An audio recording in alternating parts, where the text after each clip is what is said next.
নমস্কার বন্ধুরা, tasty food কিচেনে তোমাদের স্বাগত। আজকে আমি টেস্টি ফুড কিচেনে রান্না করব পটলের দোরমা নিরামিষভাবে। আর দেখো বন্ধুরা, কিভাবে আমি পটলের দোরমা নিরামিষভাবে করছি। দেখো, এখানে তোমাদের দাদাভাই বেশ বড় বড় পটল এনেছিল। পটলগুলোকে অল্প অল্প করে খোসা রেখে ছাড়িয়ে নিয়েছি, আর তারপরে পটলের দানাগুলো সামনে দিয়ে কিছুটা বার করেছি, আর কিছুটা মাঝখান দিয়ে পেটটাকে চিড়ে ভেতরের দানাগুলোকে বার করে রেখেছি মশলা ঢোকাবো বলে। আর দেখো, মশলার জন্য এখানে আমি পুরের জন্য কী কী নিয়েছি। পুরের জন্য এখানে একটা আলুকে একদম কুচি কুচি করে কেটে নিয়েছি, একটা গাজর নিয়েছি, একটা বড় ক্যাপসিকাম নিয়েছি, আর এখানে 250 গ্রাম পনির নিয়েছি। আমি পনির আর এই গাজর, আলু আর ক্যাপসিকাম দিয়ে কিন্তু আমি পটলের দোরমার পুরটা করব। এবার যে কুচি কুচি করে আমি পনিরটাকে কেটে নিয়েছি, পনিরটাকে প্রথমে ভেজে নেব। সমস্ত জিনিসগুলোকেই কিন্তু আমি পরপর ভেজে নেব বন্ধুরা, তাহলে কিন্তু খেতে খুব ভালো টেস্ট হয় এই রেসিপিটার। অ্যাকচুয়ালি এই রেসিপিটা কিন্তু আমি আজকে ফার্স্টই করলাম, দারুণ দারুণ লেগেছে। তোমাদের দাদাভাই, দুষ্টু, পকুসোনা সবাই বলেছে যে খুব সুন্দর রেসিপিটা হয়েছে। পটলের দোরমা তো আমরা চিংড়ি মাছ দিয়ে, কাতলা মাছ দিয়ে করে থাকি, তো এরকম নিরামিষভাবে কিন্তু আমি ফার্স্ট টাইমই করলাম। দেখো, আলু ভাজার পরে এখানে আমি 50 গ্রাম বাদাম নিয়েছি। বাদামটাকে আমি ভেজে নিচ্ছি হালকা তেলে, একদম হালকা তেলে। আর খুব বেশি লাল লাল করে ভাজার দরকার নেই, মিডিয়াম ভেজে আমি এটাকে তুলে রাখলাম। এবার শিলপাটার সাহায্যে এটাকে আমি একটু ছোটো ছোটো করে গুঁড়িয়ে নেব। তারপরে দেখো, আমি কড়াইতেই দিয়ে দিলাম গাজরটা। আর এখানে একটা দেখো টমেটো নিয়েছি, যাতে মশলাটা বেশ একটু যে পুরটা করব, পুরটা যাতে একটু গ্রেভি গ্রেভি হয়, তার জন্য আমি এখানে একটা টমেটো ব্যবহার করেছি।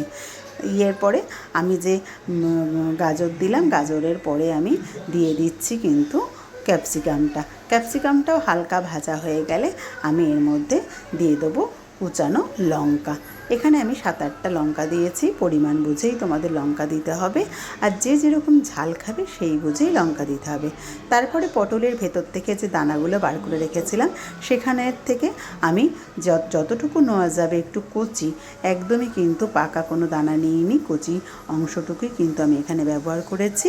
এবার দেখো, পরিমাণ মতো একটু লবণ দিয়ে দিলাম, স্বাদ মতো লবণ দেওয়াতেই কিন্তু আমার সবজিগুলো দিয়ে অনেকটা জল ছেড়ে গেল, আর সবজিগুলো বেশ কিন্তু একটু গায়ে লাগা হয়ে গেল।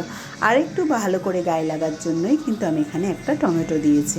এবার বেশ করে একটুখানি নাড়াচাড়া করলাম 2 মিনিট। তারপরে এখানে আমি দিয়ে দিচ্ছি স্পেশাল একটা মশলা। এই মশলাটার মধ্যে আছে জিরে, ধনে, শুকনো লঙ্কা আর মৌরি, আর একটু গরম মশলা। একসাথে কাঠখোলায় আমি গরম করে এটাকে মিক্সিতে বেটে নিয়েছিলাম। এটা দেওয়ার পরে আমি সামান্য একটুর সাথে জল দিলাম, দিয়ে মশলাটাকে ভালো করে কিন্তু সবজির সাথে কষিয়ে নিলাম। আর তোমরা দেখতেই পাচ্ছ কষাটা বেশ অনেকটাই হয়ে গেছে। এবার পরিমাণ মতো একটু মিষ্টি দিলাম, যেহেতু নিরামিষ তরকারি স্বাদটার ব্যালেন্স আনতে হবে, তার জন্য কিন্তু অতি অবশ্যই মিষ্টিটা দিতে হবে। এরপরে আলু আর যে পনিরটা ভেজে রেখেছিলাম সেটা আমি দিয়ে দিলাম কড়াইয়ের মধ্যে। আর এবার আরও আমি 2 থেকে 3 মিনিট মশলার সাথে পনিরটাকেও কষিয়ে নেব। আর বেশ মশলাটা হয়ে গেলে নামানোর সময় একটু ধনেপাতা আর বাদামটাকে আমি দেবো, দিয়ে ভালো করে নাড়াচাড়া করে রেখে দেবো। এরপরে কিন্তু আমি পরপর পটলগুলোর মধ্যে এইভাবে পুরগুলোকে ভরে দেবো, একদম এভাবে একটুখানি চেপে চেপে ঢুকাবো। আর তারপরে কিন্তু একটু আঙুল দিয়েও ভালো করে আমি ঢুকিয়ে দেবো। আর খুব বেশি কিন্তু পুর দেওয়ার দরকার নেই। খুব যদি আমরা পেটটাকে চেপে পুর দিই, তাহলে কিন্তু যখন তেলে ভাজবো তখন পুরগুলো বেরিয়ে আসবে। তার জন্য কিন্তু একটু এরকম ফাঁকা রেখেই পুরটা দিতে হবে, খুব বেশি কিন্তু পুর দিলে বেরিয়ে আসে। এরপরে বন্ধুরা, যে পটলটাকে আমি মাঝখান থেকে ফাঁকা করে রেখেছিলাম, তার মধ্যেও পুর দিয়ে দিলাম। আর পুর দিয়ে কিন্তু সেটাকে এইভাবে দড়ির সাহায্যে বেঁধে দিলাম। এটা কিন্তু খুব সহজ পদ্ধতি, খুব তাড়াতাড়িও হয়ে যায়।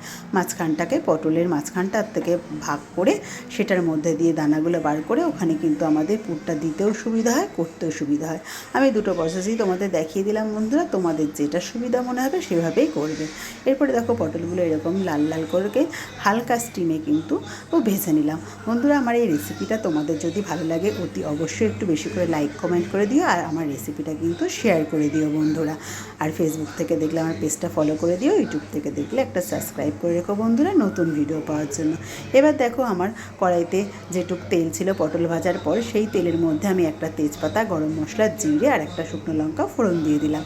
তারপরে এদিকে আমি আদা, কাঁচা লঙ্কা আর টমেটোর পেস্ট করে রেখেছিলাম, সেই পেস্টটা দিয়ে দিলাম। পেস্টটা হতে হতে এদিকে আমি আরেকটাও মশলা করে নিচ্ছি শিলপাটাতে বন্ধুরা, চালমগজ আর কাজু। এখানে বেশ আমি একটু বেশি পরিমাণেই কিন্তু কাজু ব্যবহার করেছি, 25 গ্রামের মতো এখানে কাজু আছে। এই কাজু ব্যবহার করেছি, এটা আমি শিলপাটাতেই বেটে নিচ্ছি। আর এবার টমেটোটা একটু ভালো করে হয়ে গেলেই আমি এখানে দিয়ে দিচ্ছি স্বাদ মতো লবণ, পরিমাণ মতো ও হলুদ, আর কালারের জন্য এখানে 1 চামচ লঙ্কার গুঁড়ো, কাশ্মীরি লঙ্কার গুঁড়ো ব্যবহার করেছি, আর দিয়ে দিয়েছি পরিমাণ মতো একটু চিনি। মশলাটা একটু কষানোর পরেই আমি এর মধ্যে ফেটানো 3 চামচ মতো দই দিয়ে দিয়েছি। দই দিয়ে আবার খানিকক্ষণ কষানোর পরেই কিন্তু আমি তারপরে কাজু আর চালমগজের যে বাটাটা, সেই বাটাটা দেব। পরপর কিন্তু এভাবেই মশলাগুলো দিলে তবেই কিন্তু টেস্টটা খুব ভালো হবে বন্ধুরা। এইভাবে পরপরই কিন্তু আমার মশলা দেওয়ার স্টেপটা তোমাদের ফলো করতে হবে, তাহলে নিরামিষ পটলের দোরমা খেতে জাস্ট কিন্তু বন্ধুরা দারুণ। এবার দেখো আমি পরিমাণ মতো জল দিয়ে দিলাম, যাতে পটলগুলো ভালো করে ডোবে। আর একটু তো সেদ্ধ হতে হবে, এখানে 70% সেদ্ধ হয়েছে, আরও 30% সেদ্ধ হবে, তার জন্য কিন্তু এখানে পরিমাণ মতো আমি জলও দিয়ে দিয়েছি। আর দেখতেই পাচ্ছ এবার কিন্তু আমার পটলের দোরমা একদম রেডি। এখানে আমি 1/2 চামচ মতো ভালো ঘি আর ওপর থেকে ধনেপাতা দিয়ে দিলাম। ব্যাস, আমার পটলের দোরমা, নিরামিষ পটলের দোরমা একদম রেডি। তো বন্ধুরা চলো টাটা, তোমাদের সাথে আবার দেখাবে নেক্সট ভিডিওতে।